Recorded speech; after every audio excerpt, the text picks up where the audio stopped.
بسم الله الرحمن الرحيم سبح لله ما في السماوات وما في الأرض وهو العزيز الحكيم هو الذي أخرج الذين كفروا من أهل الكتاب من ديارهم لأول الحشر ما ظننتم أن أعوذ بالله من الشيطان الرجيم بسم الله الرحمن الرحيم الحمد لله ثم الصلاة والسلام على أشرف المرسلين سيدنا محمد وعلى آله وصحبه وسلم. Chères auditrices et auditeurs en Allah, tout en vous souhaitant d'abord 20 fin de Ramadan, Eid al-Mubarak passé, nous voici encore ce jour que nous allons renouveler notre essai d'interprétation des versets du Coran, ce jour 10 Shawwal, qui équivaut au samedi 22 mai 2021, avec nous encore un autre hafiz du Saint-Coran qui désormais aussi va nous accompagner dans ce travail de Dieu. Il s'agit de Cheikh Barhana Tawfiq Darou.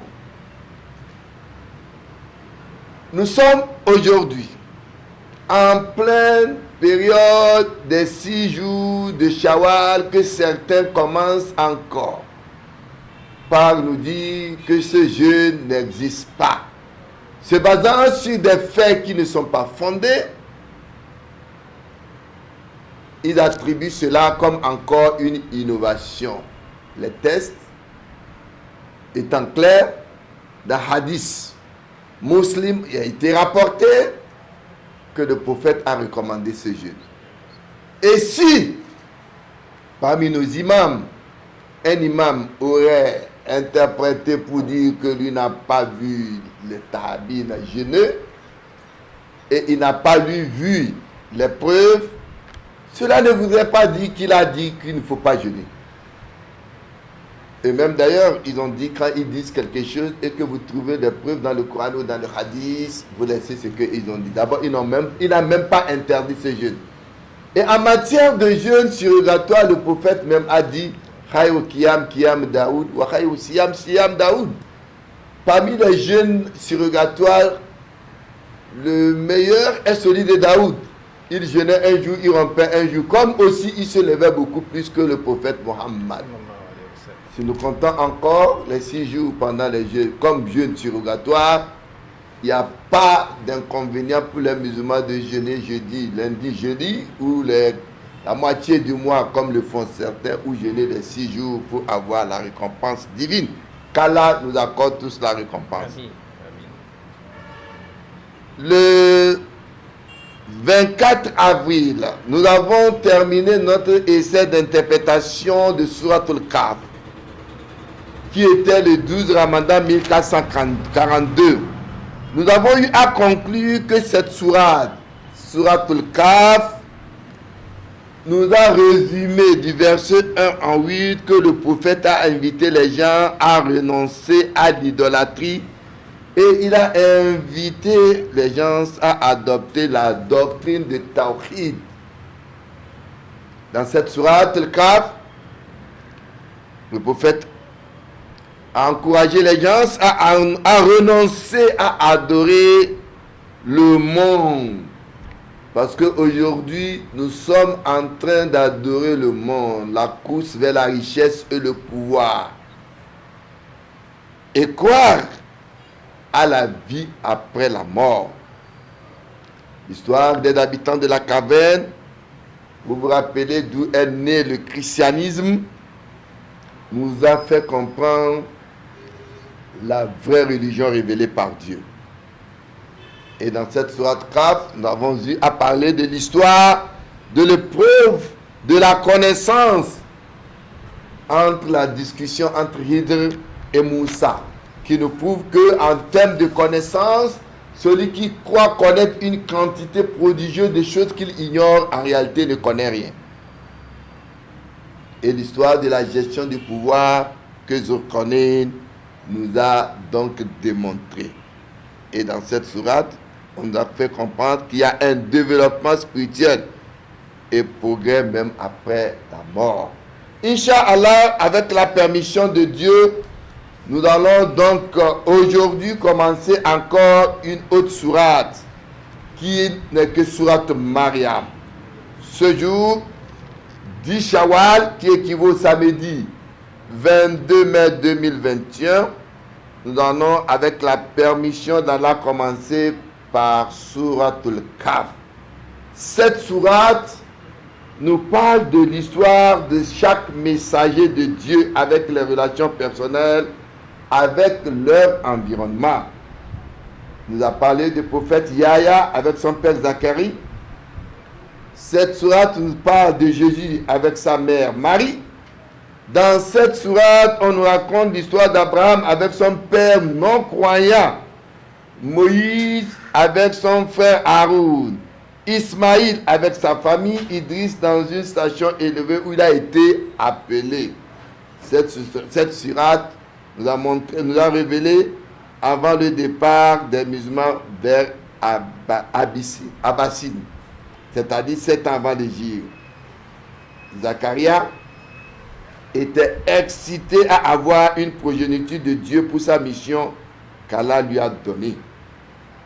Marie, la mère de Jésus, dans cette sourate, a été maltraitée par son peuple.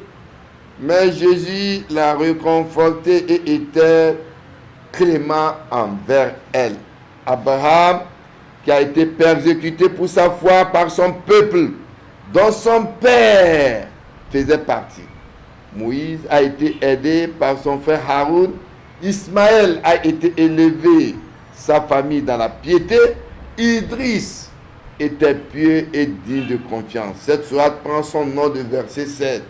Donc cette sourate a été révélée pendant la période pendant laquelle la persécution était pire, et pendant le mois de Rajab de la 5e année de la prophétie du prophète Mohammed. Le prophète a conseillé ses compagnons d'émigrer vers Abash, car il y a eu un roi qui ne permet pas d'injustice. Arrivé là-bas, le roi leur a demandé de réciter ce qui a été révélé au prophète Mohammed. Ja'far a récité une partie de cette sourate Mariam qui relate l'histoire du prophète John et Jésus, qui est Jean. Le roi a écouté et a fondu en larmes. Le lendemain, Amir ibn As est parti à négoce et dit: appelle les neveux, appelle-les donc de nouveau et demande leur position par rapport à Jésus, fils de Marie. Ja'far répondit sans hésitation: dans le Saint-Coran, Jésus était un serviteur d'Allah et son messager. Il était l'esprit et la parole d'Allah envoyé à la Vierge Marie. Le chef, après, a refusé le cadeau des Qurayshites qui lui avaient demandé de faire retourner ces gens et leur a demandé de vivre en paix dans son royaume. Pour conclure, au verset 66 à 98, un critique a été fait sur les mauvaises manières des non-croyants de Quraysh et la bonne nouvelle donnée aux croyants du succès qui les attend malgré les mauvais efforts des ennemis. Voilà en quelque sorte ce qui nous attend de cette sourate, qu'Allah nous facilite, et Inch'Allah, suivez avec nous pendant les 30 minutes notre essai d'interprétation. Bismillah. Bismillah. أعوذ بالله من الشيطان الرجيم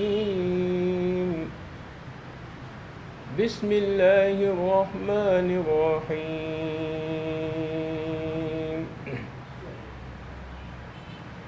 كافها يا عين صاد واذكر رحمة ربك عبده زكريا إذ نادى ربه نداء خفيا قال رب إني وهن العظم مني واشتعل الرأس شيبا ولم أكن بدعائك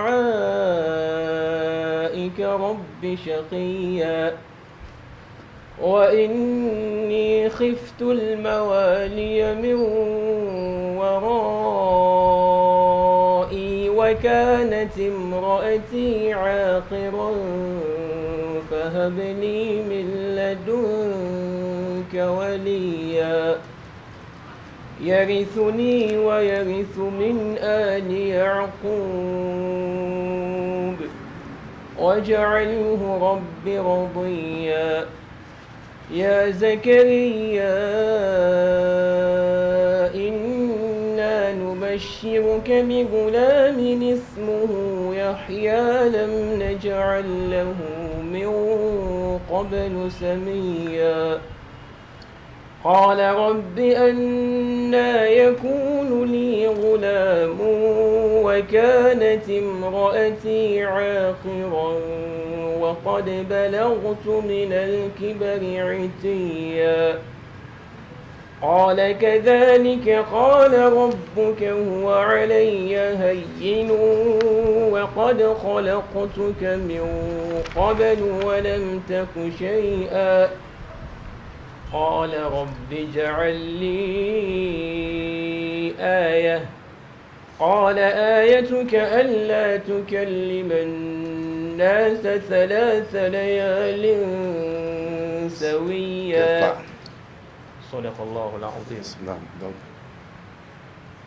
reprends le verset que Faya Ain Sod. بسم الله الرحمن الرحيم كافها يا عين صاد. Allah Jalla wa'ala, il commence cette sourate par les lettres de l'alphabet arabe.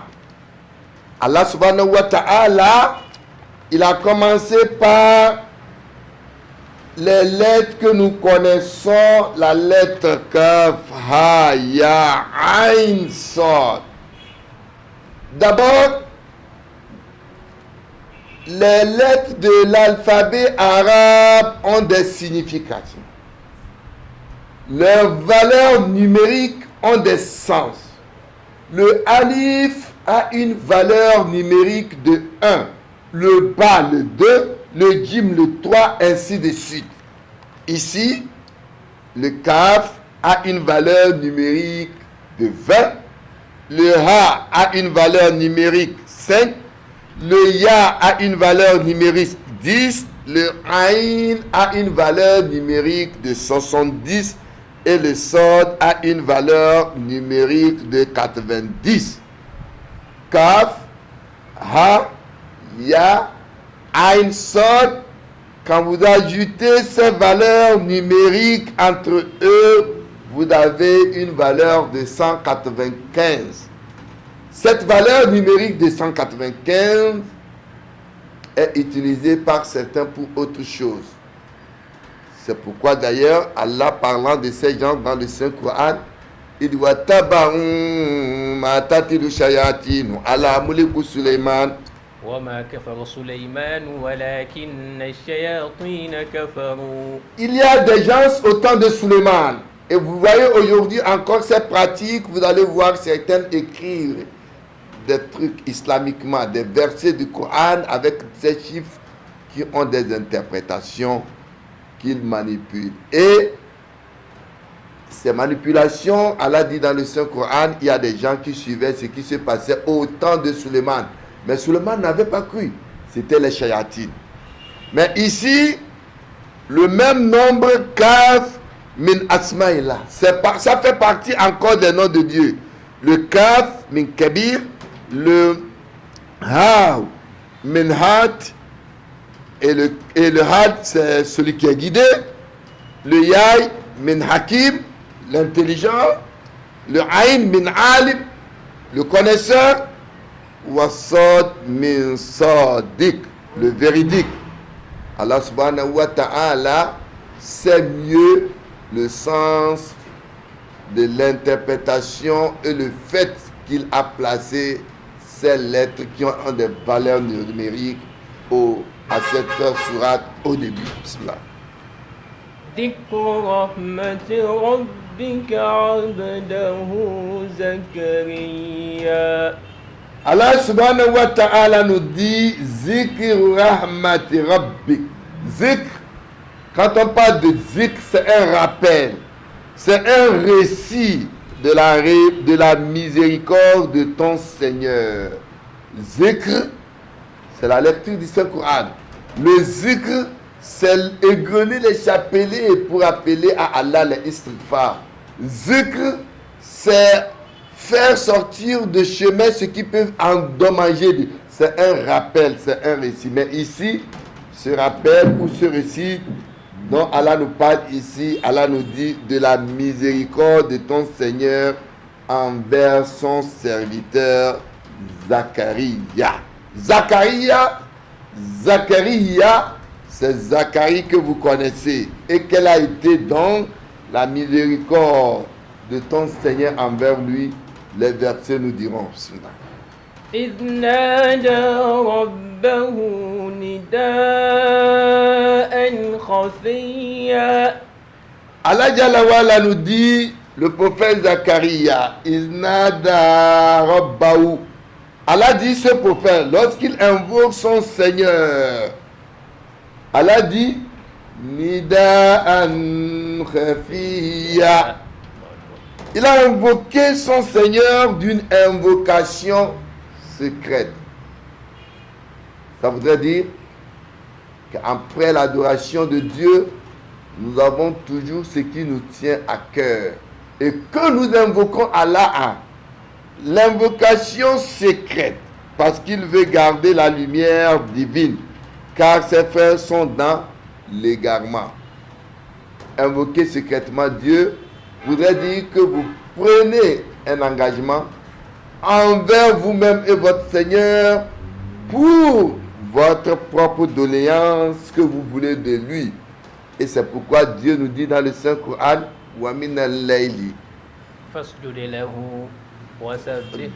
Allah dit parmi les nuits, faites des prosternations et invoquez de la Allah.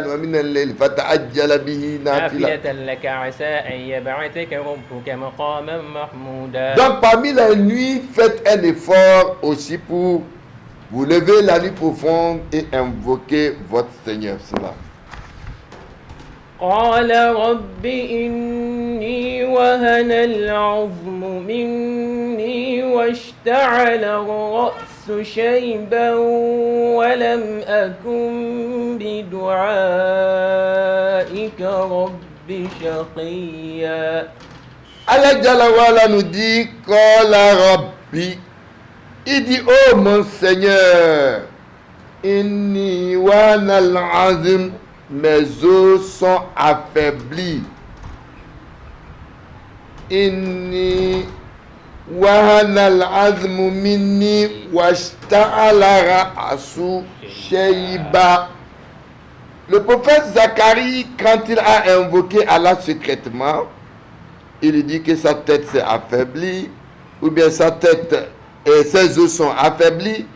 Et il dit, ma tête s'est enflammée de cheveux blancs. Ça veut dire, il invoquait secrètement Allah au moment où le poids de l'âge a atteint Zacharie. Et pourquoi? Qu'est-ce qu'il veut d'Allah? Il dit à Allah, malgré cela, walam akum bidu'aika rabbi shaqiya. Il dit, cependant, je n'ai jamais été malheureux. C'est-à-dire, il n'a jamais été déçu en te priant, ô mon Seigneur. Zacharie nous montre l'expérience des invocations quand quelque chose tient à cœur un croyant. Il veut quelque chose auprès de Dieu. Il invoque Dieu. Dieu n'a pas encore répondu à sa prière, mais il a toujours confiance en Dieu. Tel n'est pas nous notre comportement habituel. Quand Dieu nous éprouve, Allah dit, quand il nous éprouve, nous n'arrivons pas à garder la patience. Nous sommes trop pressés. Il y en a qui ont été éprouvés par la progéniture. Il y en a qui ont été éprouvés par la santé. Vous voyez par exemple le croix du prophète Ayoub. Il a été un prophète riche. Il avait tout, le pouvoir, l'argent, il était prophète. Mais quand Dieu a amené son épreuve, il a été éprouvé par Dieu. Et Satan était arrivé à un moment où il dit, ne crois-tu pas que c'est parce que tu crois en Dieu que Dieu t'a éprouvé ainsi? Cesse d'adorer Dieu. Et il a commencé par lapider Satan comme vous lapidez aujourd'hui Satan lors de vos pèlerinages. Il n'a pas désespéré de ses invocations vis-à-vis de Dieu. Mais tel n'est pas notre cas. Nous autres, quand nous sommes éprouvés, au lieu de continuer nos invocations, c'est en ce temps qu'on va vous dire d'aller voir tel vaudou, d'aller voir tel charlatan, ainsi de ci, ainsi de ça. Et nous perdons du chemin d'Allah le Tout-Puissant. Zacharie donc avait une foi et son bureau était dans le temple et ses poches étaient ses collègues ou bien ses propres frères. Et il n'a pas trouvé en eux des serviteurs de Dieu. Zacharie, par le preuve qu'Allah lui a donné, il est resté ferme en Dieu parce qu'il y a quelque chose qui lui tenait à cœur. Et Dieu n'a pas encore répondu à son appel, mais il avait toujours foi en Dieu l'unique. Non.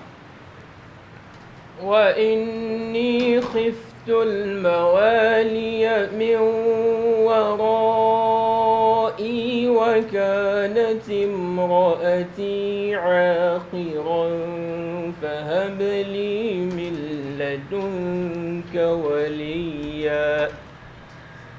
Allah Jalla wa Ala nous dit, quand le prophète Zacharie a imploré Allah, qu'est-ce qu'il dit à Allah?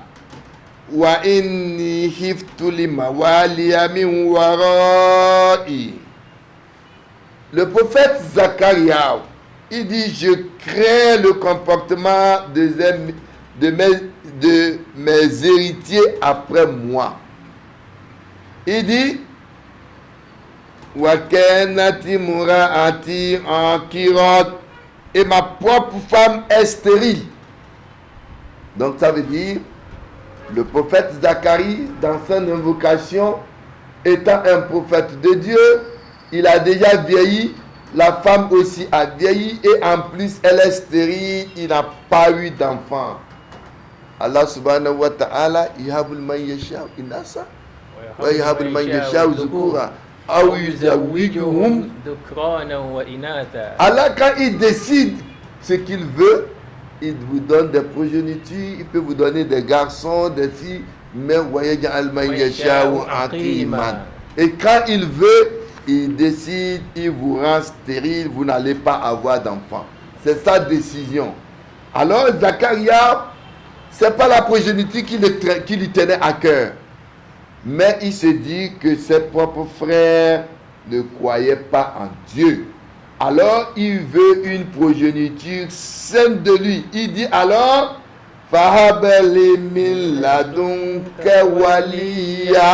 il demande alors, accorde-moi de ta part un descendant. Le prophète Zacharia sait que ce qui viendra de lui en tant que prophète, si Allah lui accorde, ce sera des gens pieux. C'est pourquoi, dans le choix de vos familles, aujourd'hui, la plupart d'entre nous commettons des erreurs.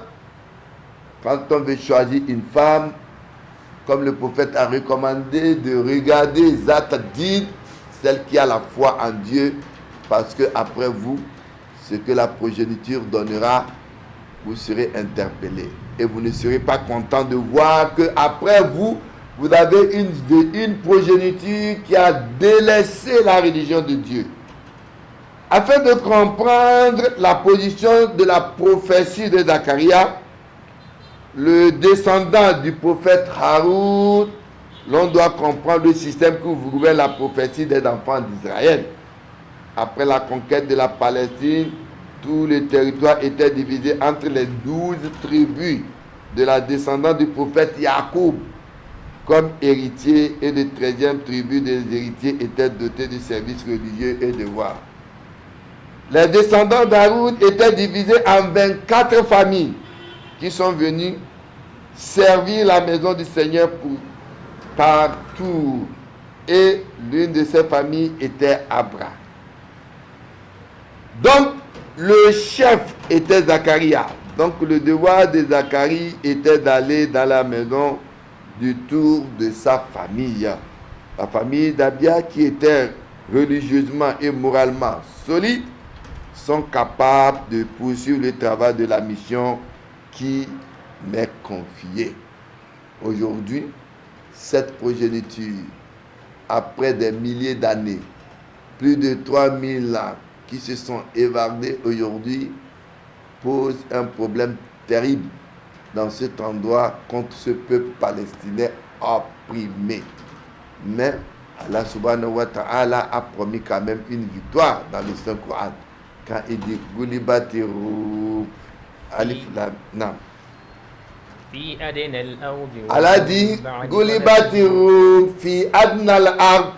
Ce même endroit de la Palestine, l'empire romain a été vaincu. Après, Allah a donné encore une victoire à ce peuple-là après 10 ans. Inch'Allah, la victoire de ce peuple est proche. Donc, le prophète Zacharie a invoqué Allah pour que Allah, le Tout-Puissant, lui donne une progéniture. يرثني ويرث من آل يعقوب واجعله رب رضيا. Le prophète Yacoub et le prophète Zacharie qui secrètement invoquait Allah, il dit dans ce verset Yarithuni wa yarsu min ali Yacoub. Ce qu'il veut d'Allah, il veut qu'Allah lui donne une progéniture qui hérite de moi et hérite de la famille de Yacoub, qui est Jacob. Allah dit, il dit, Waj'alhu Rabbi radiya, et fait qu'il te soit agréable, ô mon Seigneur. Donc c'est très doutable de savoir que Zacharie avait un bien matériel, mais il avait un caractère et une vertu en tant qu'un homme de Dieu. Et voilà ce qu'il veut transmettre, une prospérité de la famille de Jacob, c'est-à-dire une famille qui va toujours craindre Dieu malgré tout ce qu'Allah subhanahu wa ta'ala leur a fait. Ça voudrait dire le musulman doit chercher le bien matériel, mais ne doit pas oublier l'au-delà. C'est pourquoi Allah dit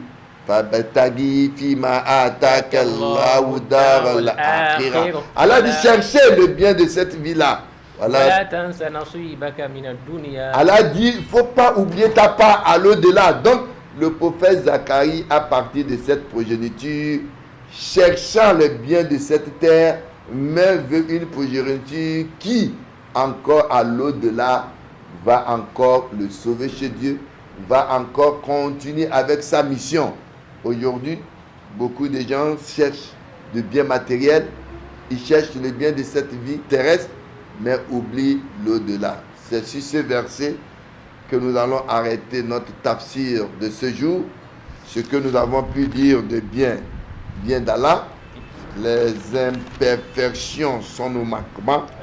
Qu'Allah nous fasse connaître sa science religieuse. Aza wassalamu alaikum wa rahmatullahi wa barakatuh.